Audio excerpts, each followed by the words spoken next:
Greetings, all greetings.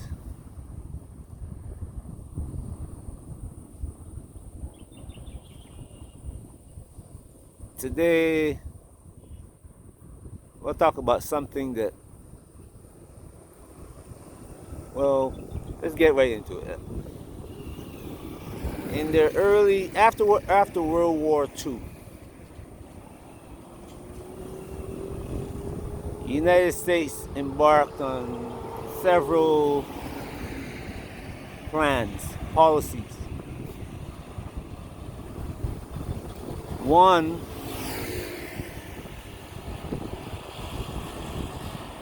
was to build roads,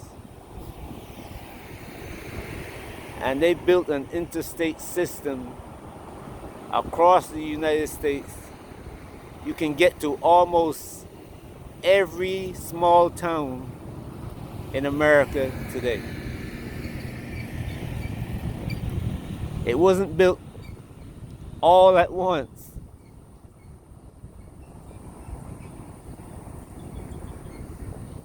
The funny thing is that all those roads were built to benefit the country.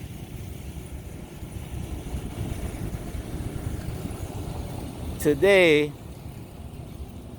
those same roads are being sold to private investors, as they call themselves, to benefit just the investor, not the country, just the investor.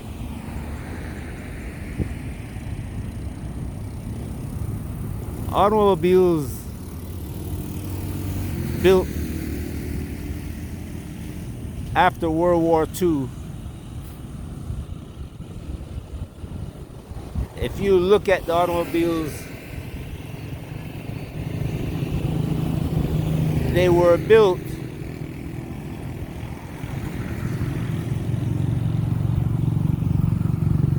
with the intention of providing a means of transport for families. And they built them with the best materials at the time.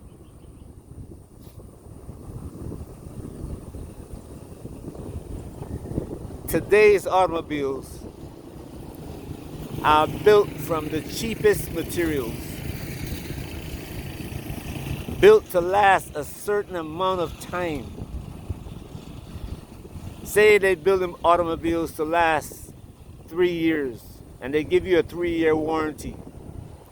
Over the next 3-year period, you're going to spend almost as much to maintain that car as you did to buy the original car. That process was put into place when the Japanese began to build better cars. The American automobile dealers didn't go to the government and say, look, let's build better cars. Give us some money to research how to build a better car. What they did was they put in place a policy that anybody who want to sell cars in America has to sell them at this level,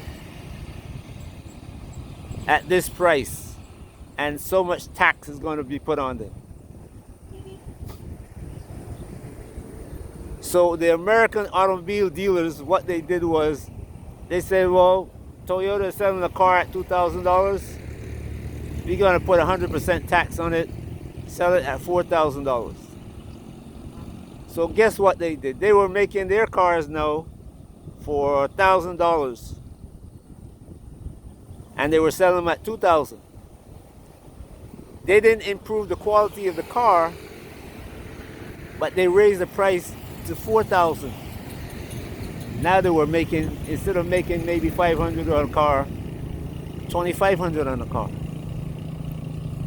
And this same process continues until today.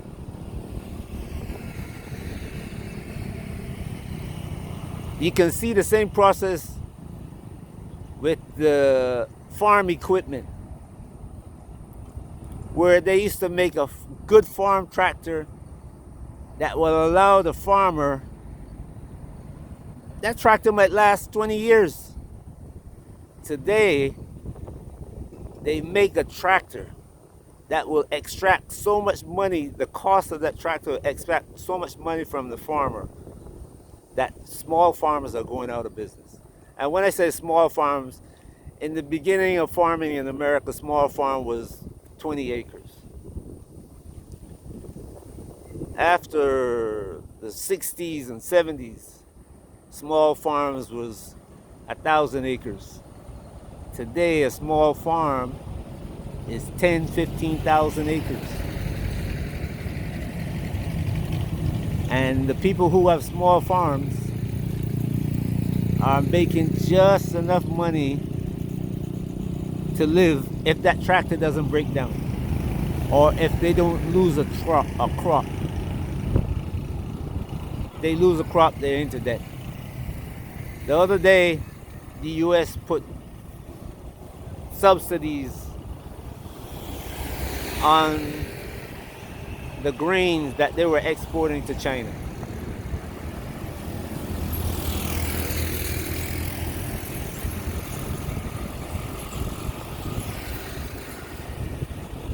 Because they increased the tariffs on Chinese products, and the Chinese were cutting back on the imports of these grains.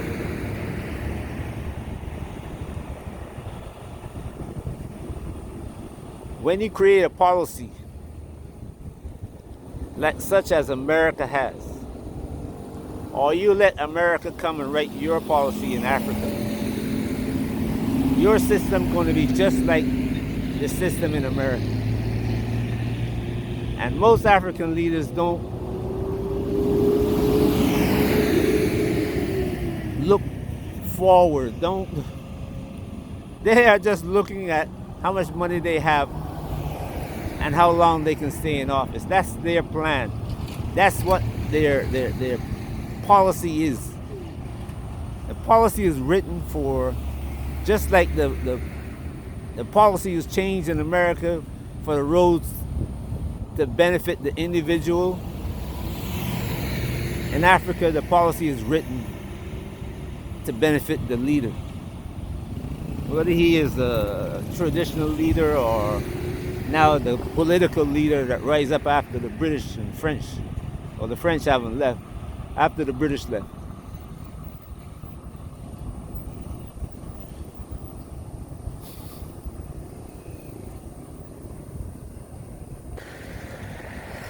Policies in Africa are not written, are not there to benefit Africa.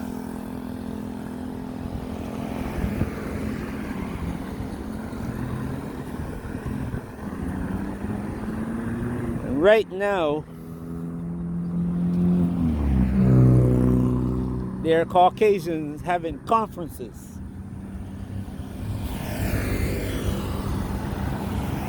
I mean, they didn't start it. The EU started the whole process.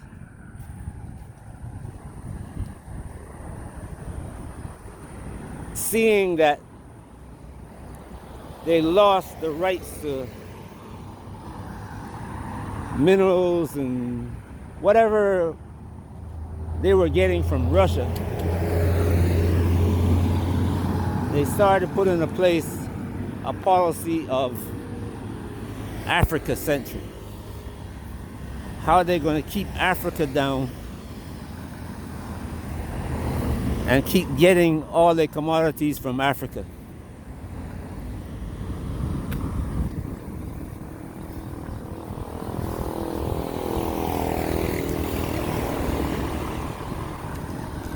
And I began to see leadership in Africa during that time saying, we need the EU to come in and invest. And people were clapping, you know, celebrating. And I said that's what got me making videos about what Africa was doing and showing the evidence that the EU is coming back to Africa not for its best interests, but to re-enslave Africa. And the African leaders were involved. Because at the forefront was the Nigerians and Ghana. I mean, Addo was adamant.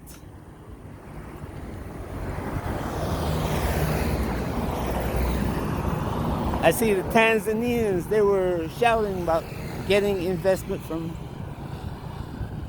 Europe.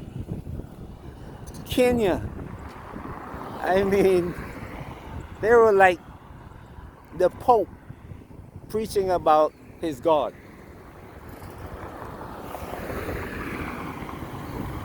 And all my videos began to come, you know what? In 3 years, this war is going to end. I didn't have to tell anybody that. I could have just watched it and held it. But you see now today, you're watching what's happening, and that we are coming up probably about 6 months from now, 8 months. And what's happening in Ukraine, Europe's been stripped of all that it used to have. From the large corporations, the economies of Europe are in dire straits.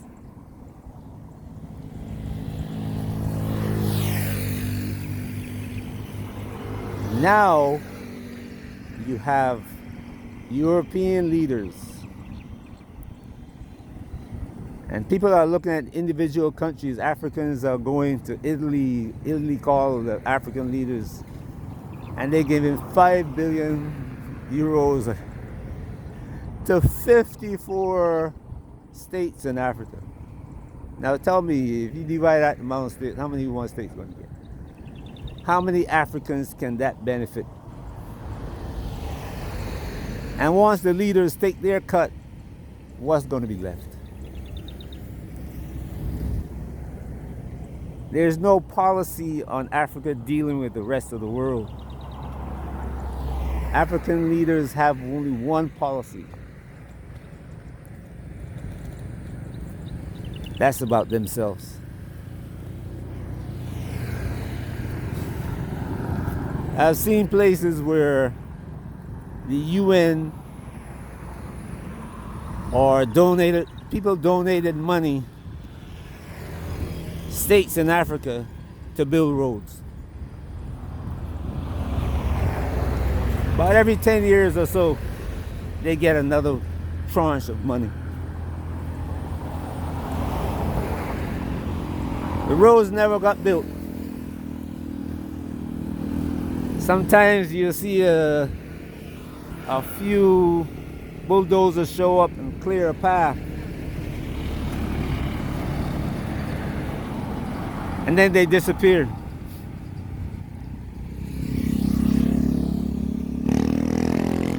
I remember in Gambia in 2009, I went there,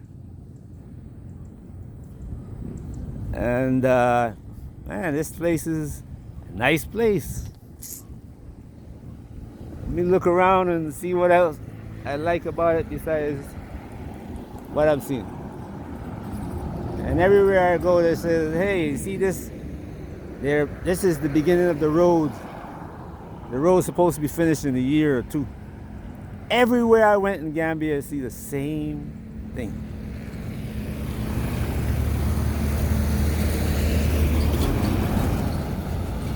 In 2015, 5 years down the road, no roads. 2019, still no road. And every time I ask somebody in Bigelow, what's going on with the Bigelow Road? Oh, next year it's going to be built.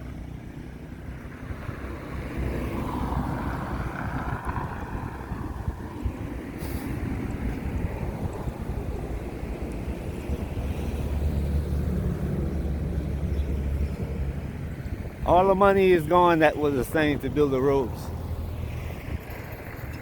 Every 10 years, somebody give money to build the roads, and every 10 years, the money disappears.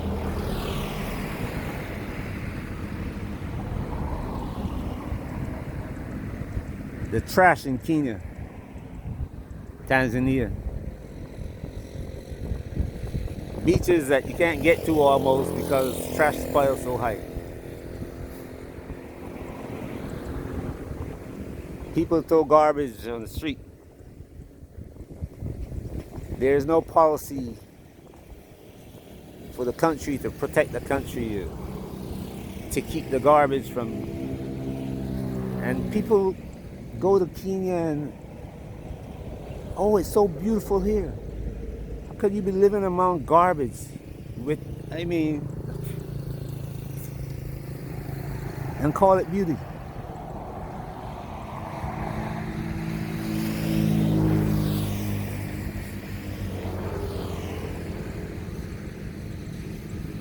No policy except for the leaders. And the leaders' policy is that we're going to get everything out of the country, put it in some other place, hide it in some other place from the people in the country, because everybody else throughout the world can see what these people have, where they have it. But the Africans in their state see it happening and say nothing. Policy of silence on the part of the poor African.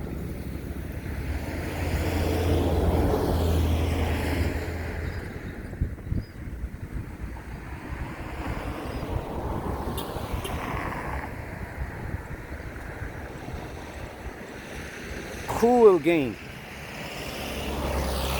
Cruel.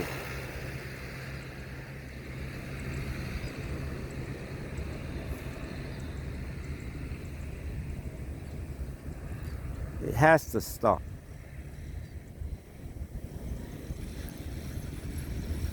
It's a tough pill to swallow. But Africans have to stop this foolishness.